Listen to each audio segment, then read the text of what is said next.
Shabbat Shalom Mevorach. La paracha de la semaine, la paracha Vayechi, donc une paracha très intéressante et importante, puisque Yaakov réunit tous ses enfants et les bénit leur donne la bracha, ce qu'on appelle la bénédiction. Il est intéressant de comprendre ce que signifie la bracha dans la Torah, la bénédiction qu'un père donne à ses enfants. Dans un passage, nous avons Ménaché et Ephraïm qui vont être bénis par leur grand-père Yaakov, et nous avons un passage qui nous pose deux petites questions. C'est le passage suivant.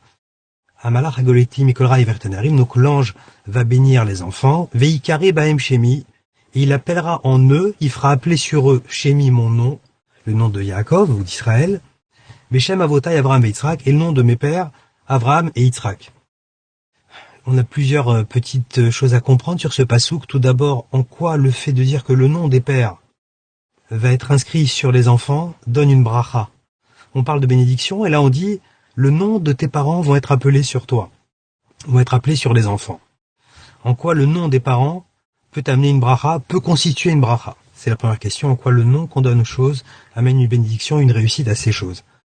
La deuxième question, c'est que nous voyons que Yaakov passe dans sa bracha avant ses pères, ce qui est assez étonnant, puisqu'habituellement on dit Avraham, Yitzhak et Yaakov, et là il dit Veikare Baem Shemi, mon nom passera sur eux, et le nom de mes pères Avraham et Yitzhak. Ça, c'est la deuxième question que nous pouvons poser là-dessus. Vous savez, il y a un passage dans le Gemara Nedarim qui dit la chose suivante, qui va nous éclairer un petit peu sur ce sujet. Pourquoi est-ce que les Talmidei Chachamim, la Gemara dit la chose suivante, pourquoi est-ce que les sages n'ont pas souvent des enfants sages? Pourquoi est-ce que les Talmidei Chacham, les sages de la Torah, n'ont pas très souvent des enfants qui sont des sages de la Torah? Et la Gemara répond de façon très curieuse. Elle dit parce qu'ils n'ont pas fait la bénédiction de la Torah avant. Ils n'ont pas mis en premier la bénédiction de la Torah. Alors une des explications de ce texte est de dire qu'en réalité, lorsqu'ils bénissaient leurs enfants, ils ne disaient pas d'abord que tu sois un grand en Torah, mais ils disaient d'abord que tu sois riche, que tu aies une réussite matérielle, et ensuite ils leur disaient que tu sois aussi Talmid Chacham.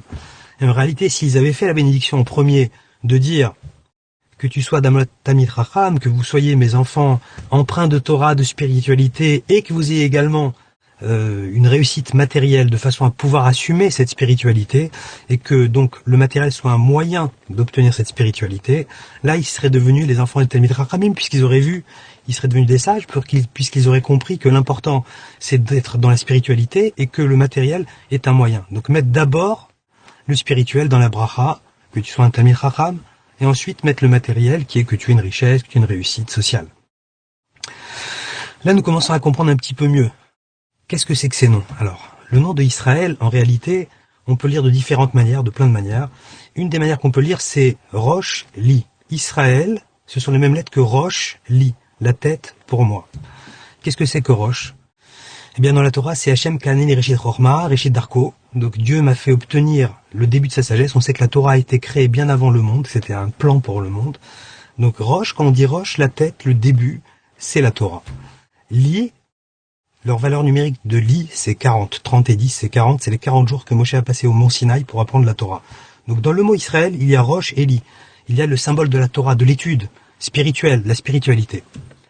Donc là, on nous dit que pour réussir, il faut d'abord faire passer la spiritualité. Et donc il dit, Veikare Baem Shemi, que mon nom qui représente l'étude de la Torah Israël, qui est Rosh, Li, Ikare Baem, qui soit en premier lieu.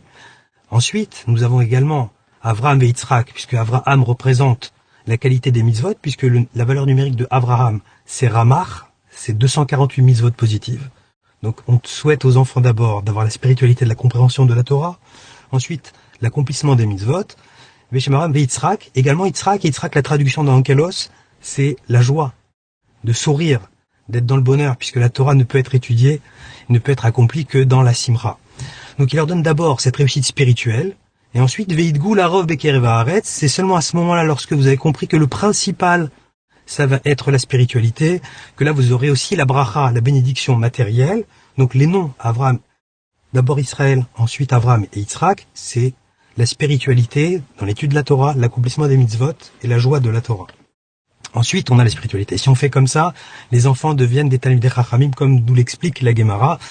C'est pour cette raison également que dans les bénédictions de la Hamida, dans les bénédictions du milieu, on a d'abord Atachonen, donne-moi la sagesse, après Ashivenu et Torah Tera, la Teshuvah, et ensuite seulement on demande la Géoula, la Bracha. Dans la Torah, d'abord la spiritualité, ensuite tout ce qui est matériel, et ça la Bracha, les noms des patriarches, les noms des pères ont un symbole. Quand on donne un nom dans la Torah, c'est une potentialité.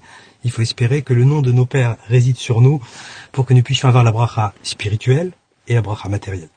Shabbat Shalom.